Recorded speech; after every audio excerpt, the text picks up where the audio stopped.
pour la cuisine.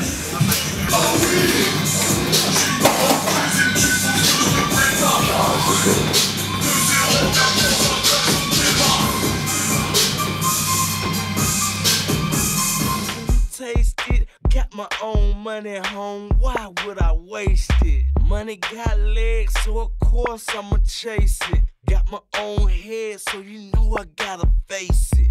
Girls see me, know I got my own, so they holla. Girl, if you ain't really got your own, don't bother.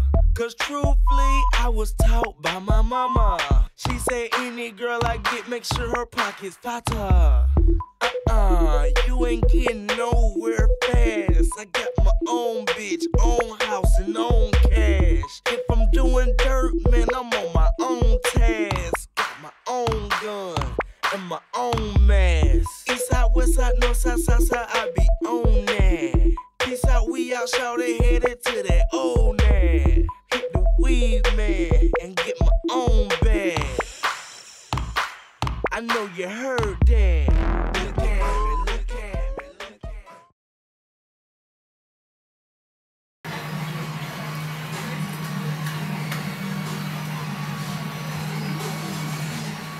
Alors moi c'est Jeff Tiller, cofondateur de la marque Tiller. Alors en gros j'étais en cours j'ai fait un BEP vente action marchande, j'ai arrêté après le BEP et après j'étais DJ pendant pas mal de temps jusqu'à arriver dans le textile,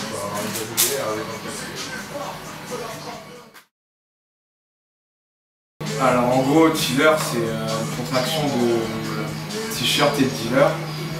Et vraiment avec mon associé Alex avoir ce rapport là avec les gens que les gens avaient avec un dealer, quoi, avec le pote de tout le monde, avoir toujours quelque chose à vendre, tout en gardant cette partie légale dans les t-shirts. On a décidé de mettre de la bœuf sur les t-shirts.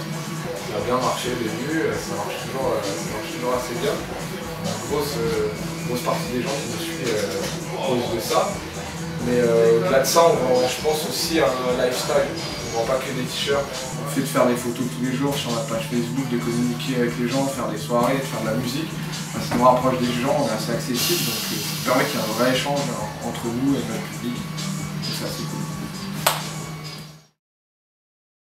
Alors, Tiller Records, c'est un projet qui est venu assez naturellement, du fait que moi j'étais DJ à la base, donc je trouvais ça important, je trouvais ça cool de pouvoir faire des mixtapes en plus des t-shirts, des trucs qu'on nous donne gratuitement pour, au-delà de vendre un style, vendre un package complet, du son, vrai lifestyle quoi, avec les photos, les t-shirts, le son, je trouvais que c'était un bon ensemble. Et après on s'est rendu compte qu'au début il y avait pas mal de bons artistes et qui bénéficiaient pas forcément de la visibilité qu'on avait. Donc j'ai rencontré un d'eux qui m'a présenté son morceau On Dog, ça m'a tout de suite parlé, je trouvais que ça collait bien avec Tiller, on a trouvé le titre du clip, on se passe le joint dans tout Paris. Ça a bien fonctionné, donc là on s'est dit vas-y, il y a peut-être quelque chose à faire vraiment avec le label Tiller Records. J'ai vu autour de moi les mecs qui étaient potentiellement intéressés et puis on aimait bien que l'équipe Tiller aimait bien aussi. Et on a monté une petite équipe, donc il y a 1, 2, 3 Derka, Epic Empire, 1, 2 et moi pour Derka. Ce son-là derrière les platines. Et on a tous des projets qui sortent, ça commence le mois prochain jusqu'en avril, tous les mois il y a un nouveau projet. Et mars-avril on part sur une tournée de 21 dates dans toute la France. Alors pas dans des grosses salles, dans des petites salles, je pense 200-300 personnes. Mais on trouve ça cool d'aller faire la fête en dehors de Paris avec notre public, quoi, qu'on a aussi en dehors de Paris. Alors les Tiller Party ou les Tiller Cash Party, pareil qu'au début pour le label, c'était vraiment par un souci d'être proche des gens, de nos clients en fait. On voulait pouvoir faire la fête avec eux. Bon, pour l'instant on a fait ça que à Paris. Là la semaine prochaine on ouvre à Londres et on pense en faire une. Et dans l'idée, la différence qu'il y a avec le label Tiller, c'est qu'on ne boucle pas que des artistes du label.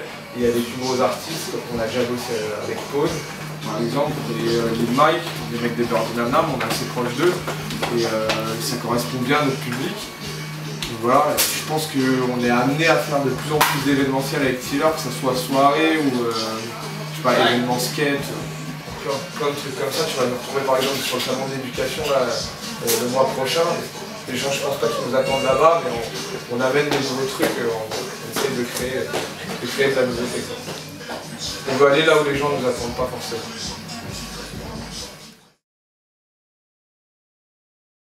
Le textile, c'était pas une évidence pour moi à la base parce que je viens pas de la mode ou quoi que ce soit. C'est plus mon associé qui était déjà un peu dans le textile avant qu'on commence Steeler.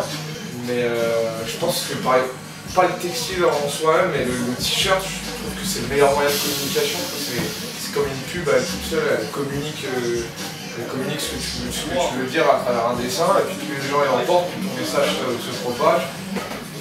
Et voilà, je trouve que c'est un des meilleurs moyens de communication pour l'instant, avec Facebook et Internet.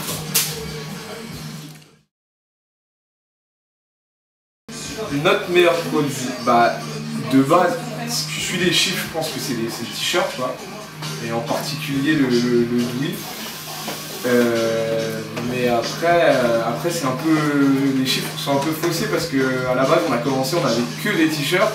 Donc voilà, mais bon c'est vrai, ce qui marche le mieux c'est le t-shirt. À la base c'était vraiment orienté sur ça, t-shirt dealer. Là on a un peu étoffé le catalogue dans les casquettes, les bonnets, les grinders, les boîtes à bœufs. Franchement tout marche bien. Mais les t-shirts, ouais, c'est vrai, on a quand même une bonne sortie de t-shirts.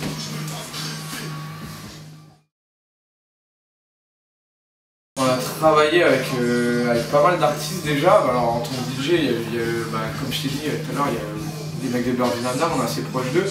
On est aussi proche des mecs de C2C, même s'ils ne s'aiment pas trop entre eux. Ils nous ont fait un beau clin d'œil, C2C, ils nous ont mis, ils avaient tous les t-shirts quand ils ont reçu la victoire de la musique. Après dans le rap, on était bien suivis et on suit pas mal de mecs, genre toute la nouvelle école, Esprit Noir, Style Fresh, cette équipe-là. Aussi Dino Punchlanovic. On traîne beaucoup avec un mec qui fait pas mal d'instruments pour le rap français, il s'appelle Richie Beat, qui a son studio juste à côté, qui a un vrai échange. D'autres en Angleterre, on bosse avec une meuf qui s'appelle Roxanne, avec 3X. Aux États-Unis, il y a Aaron Cohen qui est venu tourner un clip ici. Normalement, le 1er novembre, on tourne le clip de Arab Music qui est ici aussi dans la cave. Donc ça va, ça se fait un peu tout seul et franchement, c'est fou ce qu'on peut faire avec une page Facebook, quoi. On contacte des gens et ça nous répond directement. Et puis vraiment, il y a un vrai échange, quoi. On est pris au sérieux, donc ça va, c'est cool. Et on a des réponses d'un peu tout le monde qu'on approche. On va pas contacter des mecs comme Asaproki ou quoi, mais on reste à notre niveau. Mais vraiment, il y a un réel échange. Je trouve que les artistes, quand ils bossent avec nous, ils voient leur intérêt. Et nous d'une part, ça nous fait plaisir, et d'autre part, ça nous fait de la visibilité, forcément. C'est pour ça qu'on fait ça à la base. Voilà. Alors, une bonne anecdote, c'est qu'il y a un client, aussi un poteau, nous a rapporté 2 pingouins une fois, deux petits pingouins en sculpture. Hein. Et on ne savait pas trop où il les avait vus, mais bref, on s'en est servi comme un peu mascotte. On a commencé à faire notre communication avec eux, à coller des stickers un peu sur eux partout. Et un soir, je donnais sur internet, j'étais sur le site du Parisien, et là je tombe sur un article, la mairie de Balancourt est à la recherche de ces 2 pingouins. Et genre, ils portent plainte, la mairie a porté plainte et enfin, ils voulaient récupérer ces pingouins. Ils ont porté plainte contre X, ils ne savaient pas où étaient leurs pingouins. Là j'ai vu la photo, je me suis rendu compte que c'était nos pingouins à nous, enfin ceux qu'on nous avait apportés. Du coup j'ai écrit au Parisien sous une forme de communiqué de presse entre guillemets, parce que je savais pas trop ce que c'était à l'époque. Et pour leur expliquer que les pingouins on les avait, mais qu'ils se sentaient bien chez nous et qu'on leur a posé la question s'ils voulaient rentrer à Balancourt et que les pingouins avaient refusé. La mairie l'a déjà le Parisien l'a bien pris parce qu'il l'a publié. La mairie l'a super bien pris, ils nous ont appelés, ils nous ont confié la garde des pingouins en échange de photos pour leur montrer qu'ils sont bien heureux tout au long de leur vie. Donc c'est un petit jeu qu'il y a entre nous et la mairie de Balancourt, on leur envoie souvent des photos et du coup on emmène les pingouins un peu partout à chaque soirée, quand on part en vacances, on les embarque. C'est devenu nos pingouins. Alors pour moi, rock'n'roll, bon, preuve que non aujourd'hui, mais c'était plus orienté musique. Mais moi je stoppe votre site quand j'ai derrière mixtape à télécharger, et un truc que je trouve assez bien sur votre site qu'il n'y a pas partout, c'est que vous proposez les lives des artistes, si je ne me trompe pas, c'est ça. Vous proposez des lives ça c'est quand même assez rare et je trouve ça assez cool, parce que dans la boutique des fois on passe le live un concert, je trouve ça cool de recenser ça. Après, voilà, toutes les nouveautés, que ce soit rap carré, rap français, rap anglais, vous êtes là. Bien vu. Alors le mot de la fin, ce sera pour tous les mecs qui nous supportent, mais c'est un peu la partie cachée de l'iceberg. Je pense à des mecs comme Bébar, Serbe, Provoque, aussi Paps Touré avec qui on bosse. Enfin, tous ces mecs-là qui nous supportent de derrière et qui sont là dans la street et dans l'art pour nous et qui ont cru au projet dès le début. Voilà, big up les mecs.